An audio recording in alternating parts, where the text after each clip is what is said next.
Good afternoon. It is. Vibrational escrow.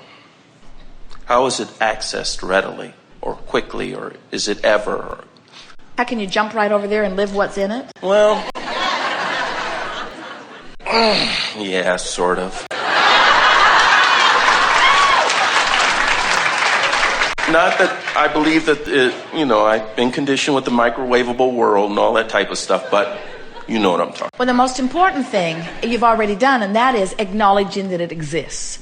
Knowing that it's there and knowing that it's the expanded version of you is the first really big part of this. Because once you know your vibrational escrow is there and that source is tending to it, then you begin hoping, if not knowing, that you can accomplish it. When what's in your vibrational escrow, when you know what's there and you know that you are worthy of it, and you know that it will come to you in the best possible way, that's as good as it gets, because that way it just lights up and lights up and lights up and lights up and lights up and lights up.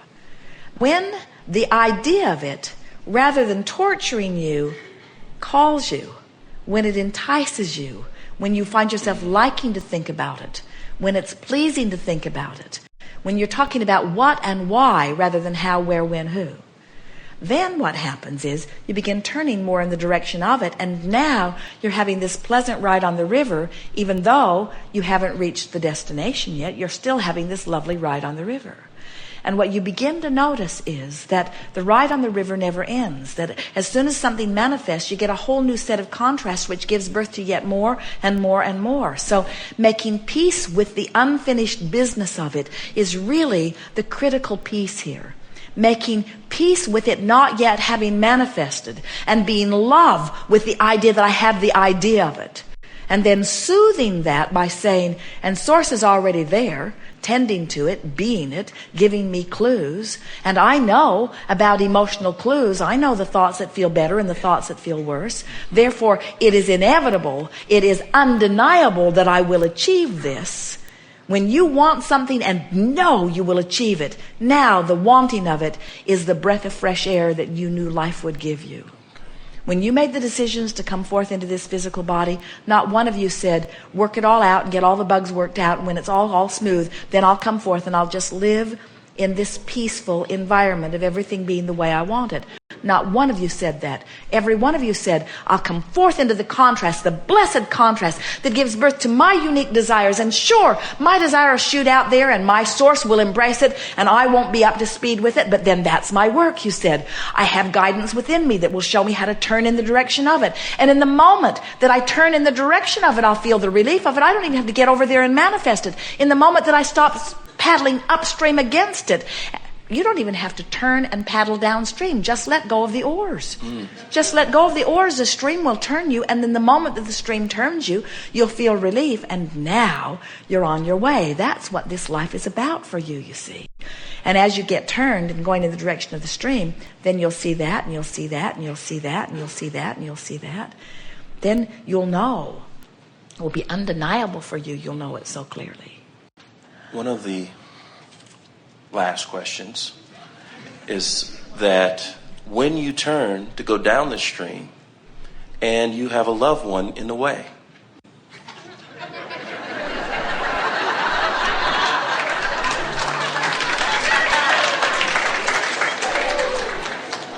well, if you love them, you stay turned downstream. If you resent them, you turn upstream. In other words, nobody can get in the way of your stream other than the thoughts that you put there.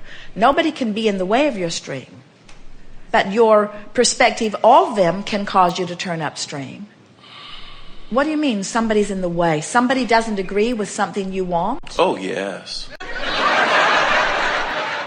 So somebody feels like they're in the way of what you want. And now talk about that in terms of the emotional impact. Why would someone not agreeing with you be in your way, since you get to do what you want? They want something different and have included you in their plans, or they're just not believing, or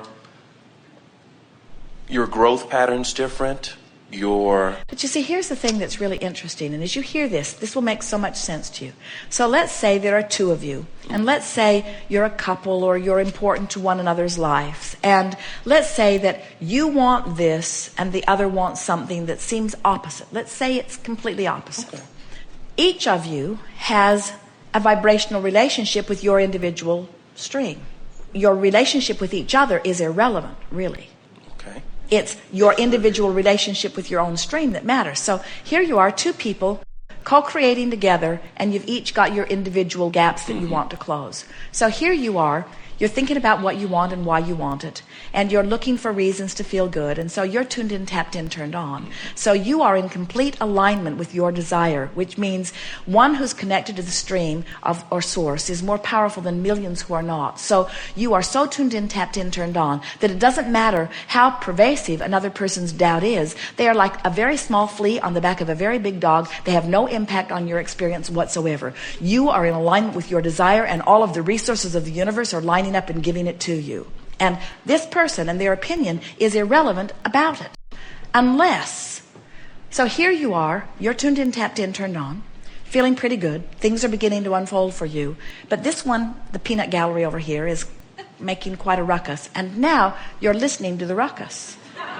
And now you're not in alignment with what you want, because now you're pushing against what they're saying, which means you've got their contradicted energy in your vibration because of your attention to them, and now you're not in vibrational alignment with what you want, so now you say, you're in my way.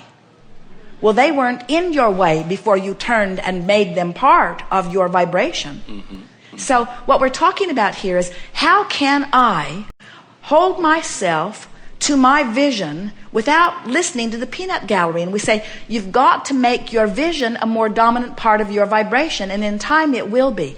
In time, you'll be so sure of what you want and who you are that someone who doesn't understand it won't annoy you. They'll just be like an interesting bystander.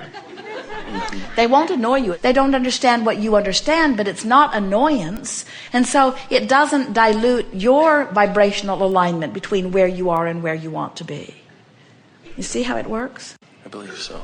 What happens with most is that you worry about what that one's thinking, and that one worries about what you think, and neither one of you are in vibrational alignment with what you want. You're both blaming each other for not getting what you want, where you're just each using each other as your excuse not to be in alignment with what you want.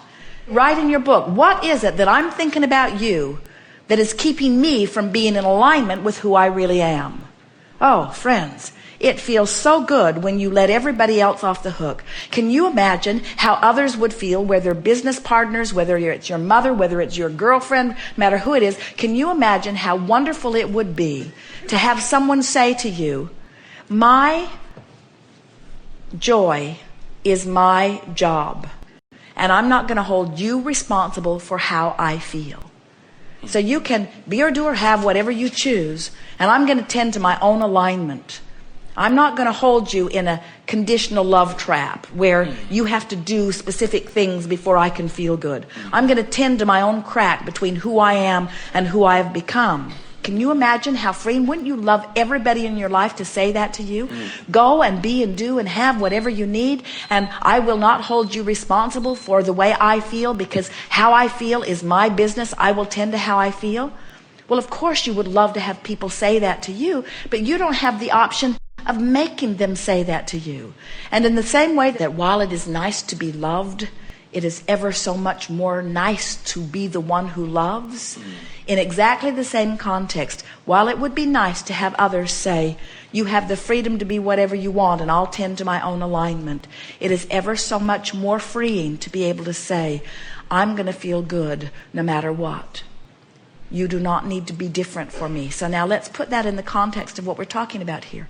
Somebody seems to be standing right in the way, you say, but they're not in the way. No. Because you're in charge of the way you think, and you're in charge of the thoughts that you choose, and you're in charge of your downstream momentum. And so you say to them, I know that you want it to be different, but I'm telling you that this is what is best for me, and I'm in alignment. And if we are to interact together, my alignment is the very best thing for you. So say, I know who you really are. I've seen who life has caused you to become.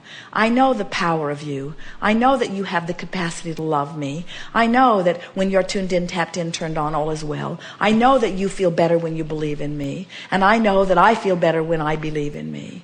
And I refuse to see you as you are in your disconnected state, but instead I see you as you really are, as the uplifting being that you are. In time, any person would come round to that. You just cannot look at someone with absolute love in your being without them coming into alignment with the absolute love in your being. In other words, this is the way you uplift the world. You love them unconditionally. You don't love them because they're lovable. You love them because lovable them is in your vibrational escrow. You don't love who they're being right now. You love who they really are. And when you insist on seeing everyone as they really are, more of them come and be who they really are as a result of your power of influence. That's why you're doing the work that you're doing with the massage. That's who you are. And nothing is more confounding to an uplifter than to try to uplift someone that they care about and them not come. That's why it feels like they're in the way, but they're not. You're in your own way.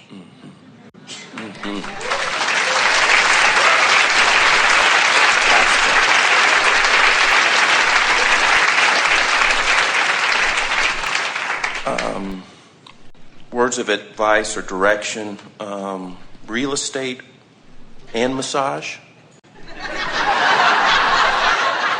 Anything you want. You're an unlimited being, and there is no reason for you to hold yourself back or to limit yourself to 1 or 2 or 10 or 20 things. You have the resources of the universe. Pick things that ring your bells, give your undivided attention to the best feeling aspects of them, and watch how this abundant universe will stand on its head to yield to you things that before felt unbelievable, that now feel like the next logical step. With that point, how do I keep from becoming spread too thin? You can't get spread too thin in terms of subjects. The only thing that happens is you split your energy, and that's what we've been talking about here. That's what I mean. So, but you're splitting your energy means I want it, but I can't do it. It doesn't mean I want to do this and this and this and this and this. You can have 100 things downstream, and the universe is lining every one of them up. It's turning upstream that splits your energy. I see. I can do it. I want to do it is all downstream. I can't do it. I shouldn't do it is upstream, you see. The universe will show you, and you know what to do. You've heard a lot from us here today. Yes. We have enjoyed this interaction immensely. Thank you so much.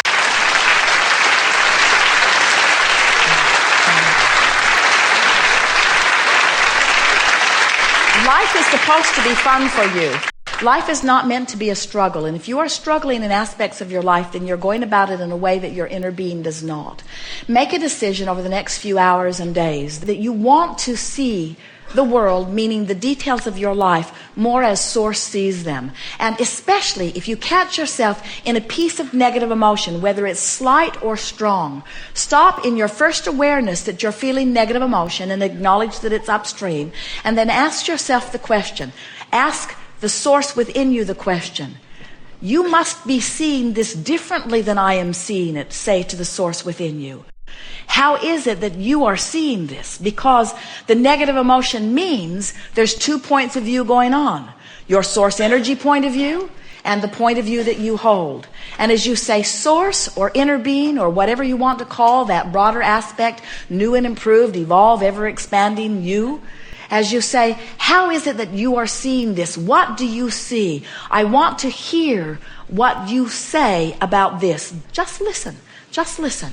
And you will hear the call of Source. You will hear Source giving you specific direction right there, right then, in that moment. Because Source never removes its view from you. Source never stops knowing who you are. Source never stops knowing who you really are. Source never stops being who you really are. And Source never stops calling you toward who you really are. And when you take the time to ask the question, how are you seeing this? You will not be able to help but hear a piece of what Source has to say to you.